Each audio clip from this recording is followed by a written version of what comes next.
कहते हैं सम्मान के लिए अगर अपना सब कुछ दांव पर लगाना पड़े तो लगा दो। आप सम्मान के लिए विद्रोह की प्रतीक एवं महिलाओं की प्रेरणा स्रोत वीरांगना फूलन देवी जी के शहादत दिवस पर आज उनके जीवन पर प्रकाश डालते हैं। नमस्कार, आप देख रहे हैं टीवी टाइम्स भारतवर्ष। मैं ज्ञान सिंह। फूलन देवी एक ऐसा नाम जिसे दुनिया के वंचितों के साथ बहुजन आबादी ने बहुत सराहा है। इतना ही नहीं, इनकी गौरव गाथा को सलाम भी किया है। पूरी दुनिया के इतिहास में फूलन देवी को लौह महिला के रूप में देखा गया। फूलन देवी की विद्रोही तेवर को दुनिया ने सराहा है। तभी तो दुनिया के नामचीन पत्रिका टाइम्स ने फूलन देवी को दुनिया के सबसे विद्रोही महिला की सूची में सर्वोच्च स्थान में नवाजा है। जिस समय फूलन से अपनी विद्रोह किया, उस समय का समाज से लेकर आज तक का समाज भी पुरुष प्रधान ही है। ऐसे में एक निषाद मल्ला जात परिवार में जन्मी ये महिला ने एक बड़ा विद्रोह सेना बनाकर पूंजीवाद, सामंतवाद, ठाकुरशाही एवं पुरुष प्रधान को चूर चूर कर वीरांगना होने का गौरव भी हासिल किया। यह भारतीय ही नहीं अपितु पूरी दुनिया के लिए गौरव गाथा है। इसके सामने अन्य विद्रोह सब फीके नजर आते हैं। आज भी फूलन देवी वंचितों, दलितों, आदिवासियों, पिछड़ों, महिलाओं के लिए संघर्ष, वीरता, शक्ति एवं साहस का नायक मिसाल है। फूलन देवी की कहानी आज भी चंबल के साथ बिहारों में सुनाया जाता है और आगे भी सुनाया जाएगा। सचमुच यह रियल घटना रील की पात्र जैसे लगता है, जिसके जिस्म को हैवानियत से भरा सामंतवादी ने रौंदा हो। ऐसी अनपढ़ गंवार महिला द्वारा हजारों हजार लड़ाकू तैयार कर पुरुषत्व की हैवानियत से भरा बाहुबलियों को धूल चटाकर सामंतवाद, सवर्णवादी मानसिकता को पूर्ण रूप से खत्म कर देना सचमुच साहस और आत्मबल को दर्शाती है। वास्तव में फूलन देवी पूरे समाज, दलित, आदिवासी एवं महिलाओं के लिए गौरव वीरांगना के साथ राष्ट्रमाता है, जिसके नाम लेने से रोम रोम में ऊर्जा का गजब का संचार होता है। आत्मबल चौगुना बढ़ जाता है। फूलन देवी से आज निषाद मल्ला समुदाय ही नहीं, दलित, आदिवासी, बहुजन भारत प्रेरणा ले रही है। साथ ही इसके अपने समुदाय की देवी नायिका के रूप में मानने लगे हैं। वैसे तो इस महान वीरांगना को प्राथमिक पाठशाला से लेकर उच्च शिक्षा तक के पाठ्यक्रम में इसके गौरव गाथा को शामिल कर अध्ययन कराने की ज़रूरत है।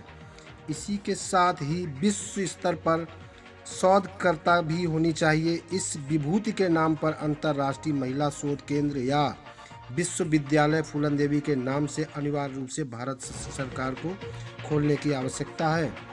फूलन देवी की गौरव गाथा को नीचे बिंदुवार रेखांकित करते हुए आज हम आपको दिखा रहे हैं वैश्विक धरोहर के रूप में किस तरह फूलन देवी प्रचलित हुई। फूलन जिस जगह पारिवारिक जद्दोजहद, शोषण, अत्याचार सहते हुए साहस, वीरता, विद्रोहपन का नायाब उदाहरण पूरे भारतीय समाज के सामने पेश किया है। यह सचमुच राष्ट्रीय धरोहर है। ऐसी ही रत्नों से भारत का नाम पूरी दुनिया में गुंजायमान होगा।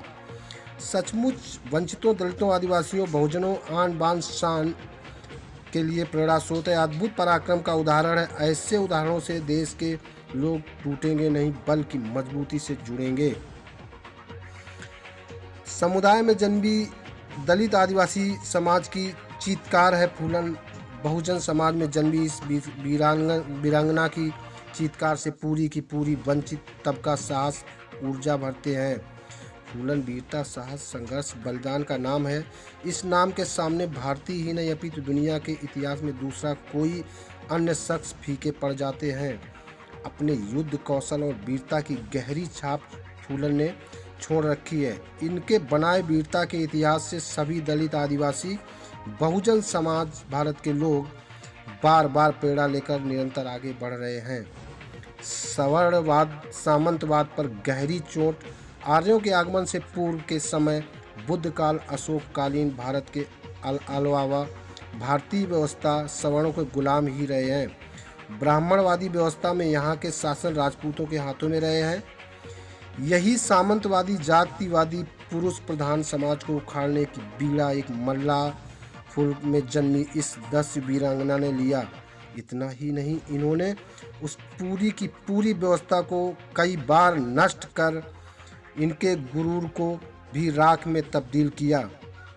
दुनिया की सबसे विद्रोही महिला में शुमार सुप्रसिद्ध अंतर्राष्ट्रीय पत्रिका टाइम्स द्वारा किए गए सर्वे में फूलन देवी को दुनिया के सबसे विद्रोही महिला की सूची में शुमार करते हुए चौथे स्थान पर रखा गया है। इस सर्वे में दुनिया भर से सैंपल साइज लिया गया था। इस तरह से फूलन की विद्रोहीपन का डंका भारत ही नहीं अपितु पूरी दुनिया में बजने लगा। कोई इसे वीरांगना, कोई 10 सुंदरी, कोई विद्रोही फूलन के नाम से पुकारते हैं। इस तरह से फूलन ने अपने विद्रोही तेवर से भारत का गौरव बढ़ाया है, जबकि भारतीय समाज पुरुष प्रधान के साथ ही सामंतों के गुलाम समाज रहे हैं। भारतीय इतिहास में बहुत कम ऐसे शख्स हैं जिनके जीवन पर आधारित फिल्में बनाई गई हों। उनमें भी महिलाओं की जीवनी पर आधारित फिल्म हिंदी सहित अन्य भाषाओं में भी फिल्में नहीं बन पाई हैं। बात तब रोचक हो जाती है जब कोई शूद्र समाज में जन्मी फूलन की बात होती है। इस पर फिल्म बनना पूरे शूद्र बिरादरी के लिए बड़े सम्मान की बात है। वैसे तो कार्य फूलन ने किए हैं, वह सचमुच इस पर लेखन फिल्मांकन गोष्ठी करने की सचमुच ज़रूरत है। जाने माने फिल्मकार निर्देशक शेखर कपूर ने फूलन देवी के जीवनी पर आधारित बहुत ही चर्चित एवं सफल फिल्म बनाई जिसका नाम है बैंडेड क्वीन। हालांकि इस फिल्म को लेकर खुद फूलन देवी ने आपत्ति दर्ज कराई थी। काफ़ी दिनों बाद फिल्म को वैड भी कर दिया गया।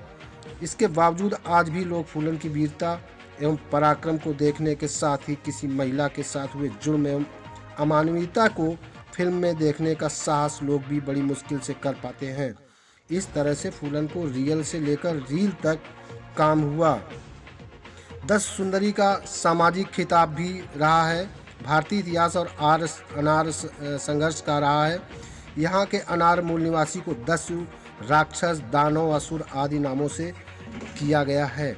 यहाँ के मूल निवासी राजा महाराजा को असुर, 10 सम्राट आदि नामों से संबोधित किया गया है और रानी राजकुमारी को भी 10 सुंदरी, असुर सुंदरी आदि नामों से सामाजिक संबोधन होता रहा है।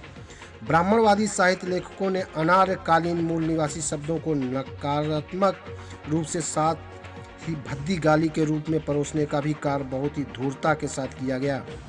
उसी आधार पर सभी भारतीयों की दृष्टिकोण भी बनी। एक तरह से कहा जा सकता है कि भारतीय नज़रिया ब्राह्मणवादी बनाया गया। फिर बार बार मूल निवासी पराक्रमी राजा महाराजा यहाँ जो भी पराक्रमी या बुद्धिजीवी हुए उसे समाज के खलनायक के रूप में पेश किया गया। इतना ही नहीं, इन सबको कुकर्मी, अपराधी, अपवित्र भी घोषित किया गया। इसके लिए साहित्य लेखन कर नामों का अपवित्रीकरण किया गया, जिसका वंश आज तक हमारी पूरा का पूरा समाज झेल रहा है। डॉक्टर अंबेडकर के लेखन के बाद ही आज के अम्बेडकरवादी साहित्य के साथ ही दलित इतिहासकार बुद्धिजीवियों ने भाषा का समाजशास्त्री अध्ययन कर भाषा के खेल को बताया, समझा गया। समझाने के बाद अब पढ़े लिखे प्रबुद्ध चिंतकों को इतिहास, समाज एवं भाषा का ज्ञान हो पाया है।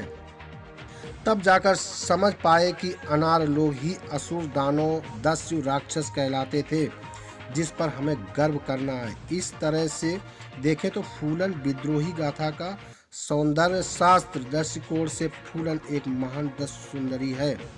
हमें फूलन को 10 सुंदरी के नाम से संबोधित भी करनी चाहिए, साथ ही गौरवान्वित भी करना चाहिए। पुरुष प्रधान समाज पर घातक प्रहार है फूलन। वैसे तो पूरी दुनिया का समाज पुरुष प्रधान है। भारतीय परिदृश्य में देखें तो ये औसत और बढ़ जाता है। इस पुरुष प्रधान समाज में रहकर तमाम तरह से शोषण को सहकर टूटने के बजाय एक विशाल फौज तैयार कर उसका मुखिया बनकर पूंजीवाद, सामंतवाद, सवर्णवाद को मुंह तोड़ जवाब देना सचमुच पुरुषत्वता को उखाड़ फेंकना ही है।